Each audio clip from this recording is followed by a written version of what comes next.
حضرت ابو ہریرہ رضی اللہ کا واقعہ۔ حضرت ابو ہریرہ رضی اللہ حدیث کے سب سے بڑے راوی، سلطان الحدیث اور سرہیل اصحاب صفہ کہلاتے ہیں۔ یمن کے قبیلہ دوست سے ان کا خاندانی تعلق ہے۔ زمانہ جاہلیت میں آپ کا نام عبد شمس تھا، مگر جب یہ 7 ہجری میں جنگ خیبر کے بعد دامن اسلام میں آ گئے تو حضور اکرم صلی اللہ علیہ وآلہ وسلم نے آپ کا نام عبد الرحمن رکھ دیا۔ ایک دن حضور نے ان کی آستین میں ایک بلی دیکھی تو آپ نے ان کو یا ابا ہریرہ یعنی اے بلی کے باپ کہہ کر پکارا۔ اسی دن سے ان کا یہ لقب اس قدر مشہور ہو گیا کہ لوگ ان کا اصلی نام ہی بھول گئے۔ بچپن میں چونکہ والد محترم کا سر سے سایہ اٹھ چکا تھا، اس لیے فکر و افلاس بچپن سے ان کے ساتھی بن گئے تھے۔ بصرہ بنت غزوان کے پاس محض روٹی کپڑوں پر ملازم تھے اور خدمت یہ سپرد تھی کہ جب وہ کہیں جانے لگتے تو یہ پیادہ ننگے پاؤں دوڑتے ہوئے اس کی سواری کے ساتھ چلتے۔ اتفاق سے بعد میں یہی عورت ان کے نکاح میں بھی آئی۔ قبول اسلام کے بعد عمر بھر دامن نبوی سے وابستہ ہوئے اور مرتے دم تک ساتھ نہ چھوڑا۔ غزوات میں بھی شرکت کی۔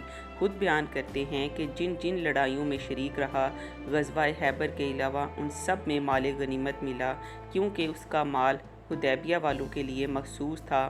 دولت اسلام سے بہرہ ہونے کے بعد فکر ہوئی کہ بوڑھی ماں کو بھی جو زندہ تھیں اس سعادت میں شریک کریں، مگر وہ برابر انکار کرتی رہیں۔ ایک دن حسب معمول ان کو اسلام کی دعوت دی تو انہوں نے شان نبوت میں کچھ ناروا الفاظ استعمال کیے جو آپ کو ناگوار گزرے۔ حضرت ابو ہریرہ روتے ہوئے رسول اللہ کی خدمت میں حاضر ہوئے اور عرض کیا، اللہ کے رسول، اللہ سے دعا فرمائیں کہ وہ ابو ہریرہ کی والدہ کو ہدایت نصیب فرما دے۔ آپ نے فرمایا، اے اللہ، ابو ہریرہ کی والدہ کو ہدایت عطا فرما۔ آپ رسول اللہ کی دعا پر خوش ہوتے ہوئے وہاں سے چلے گئے۔ جب گھر میں دروازے پر پہنچے تو وہ بند تھا۔ آپ کی والدہ نے آپ کے قدموں کی آہٹ سن کر فرمایا، ابو ہریرہ اپنی جگہ پر ٹھہر جاؤ، میں نے پانی گرنے کی آواز سن لی تھی۔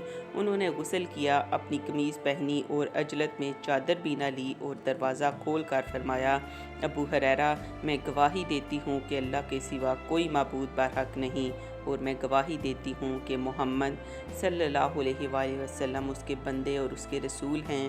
آپ خوشی کے آنسو بہاتے ہوئے رسول اللہ کے پاس واپس آئے اور خوشخبری سنائی تو آپ نے اللہ کا شکر ادا کیا اور دعائے خیر فرمائی۔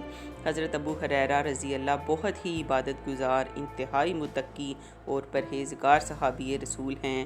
حضرت ابو دردہ رضی اللہ کا بیان ہے کہ آپ روزانہ 1000 رکعت نماز نفل پڑھا کرتے تھے۔ 800 صحابہ اور تابعین آپ کے شاگرد ہیں۔ آپ نے 5374 حدیثیں روایت کی ہیں، جن میں سے 446 بخاری شریف میں ہیں۔ آپ نے 59 ہجری میں 78 سال کی عمر پا کر مدینہ منورہ میں وفات پائی اور جنت البقیع میں مدفون ہوئے۔